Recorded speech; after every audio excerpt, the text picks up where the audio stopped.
My wife teaches elementary school, and I'm the founding principal of a community school in the Northeast Bronx. Like all educators, we face the most damning challenges every day.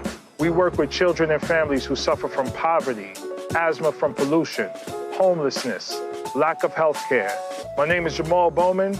I'm a Democrat, and I'm running to be your congressman in New York's 16th Congressional District.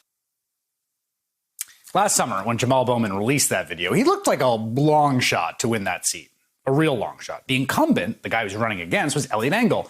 Engel's a 16-term incumbent who's been in Congress since 1989, a member of House leadership, the chair of the Foreign Relations Committee.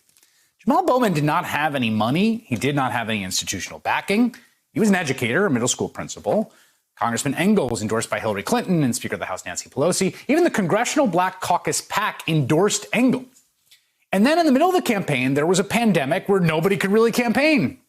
But then Jamaal Bowman began to catch fire through grassroots fundraising and Engel making some huge missteps, like getting caught on a hot mic at a district event, responding to unrest, saying, if I didn't have a primary, I wouldn't care.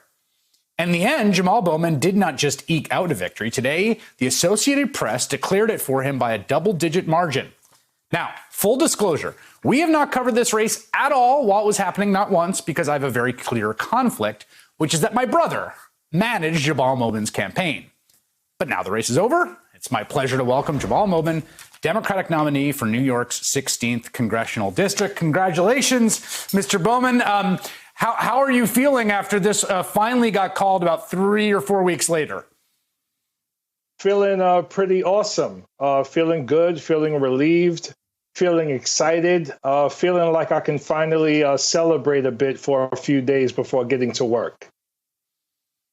You know, it struck me when I saw your video, I thought to myself, you don't see a lot, like a middle school principal. It's actually pretty good training to be a politician or run for office. You have to be deeply connected to the community. You know what's going on. You got to be kind of a public figure, a bit of an authority figure. You got to get people to like listen to you and take you seriously. I'm curious, what made you want to run for office and how you think that background does or doesn't prepare you for what looks like your congressional career going forward? I was tired of children dying in the Bronx, literally. During the 2017-2018 school year, 34 children died within the K-12 school system in the Bronx, and 17 died via suicide.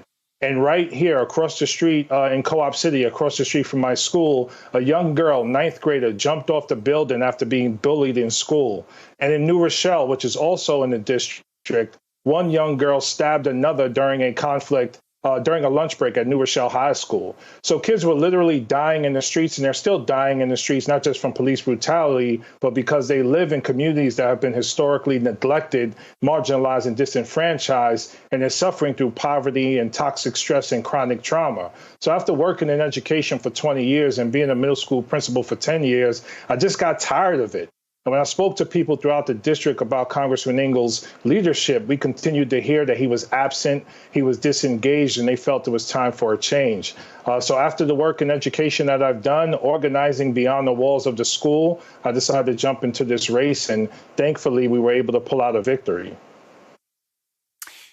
I took a lot of interest in your race because obviously I had a familial connection to it, but it became quite a national story as well. And one thing I noted is, you know, most people that run for office are coming from more of a background where they're lawyers and they're sort of politically connected. You had kind of a learning curve, and I'm just curious, as like a person who went from being a normal person to now probably a member of Congress and a candidate. What was that experience like? What did you learn in doing the reps day in, day out of learning how to be a candidate? Well, once we hired Luke Hayes, that transformed the entire campaign. I mean, he coached me and trained me up to make me the best candidate I can be.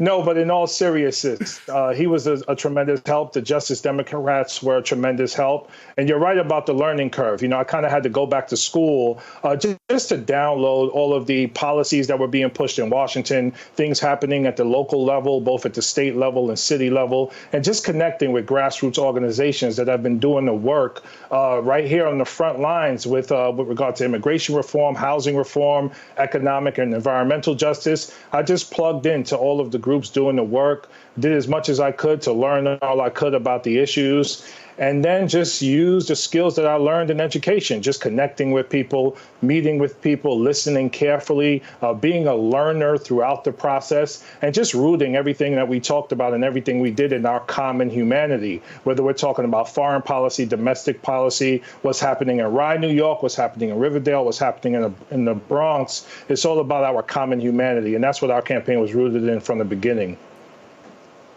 You've sort of coming from the progressive wing of the party. You've supported Medicare for all and a Green New Deal. I think your foreign policy views you were at odds with some of Eliot Engel's, who, for instance, opposed the Iran deal. He voted for the Iraq War. What do you see as the future of the Democratic caucus right now in terms of there's an enlarging group, even just in the New York delegation, of folks that have politics close to your own? A lot of fresh new blood is going to be in there. What does that mean? The progressive movement is growing, not just in this district, but across the country. I mean, we were able to secure 56% of the vote in a district that many people would have called moderate before our race. So the progressive movement is growing because of this pandemic and because of the George Floyd lynching.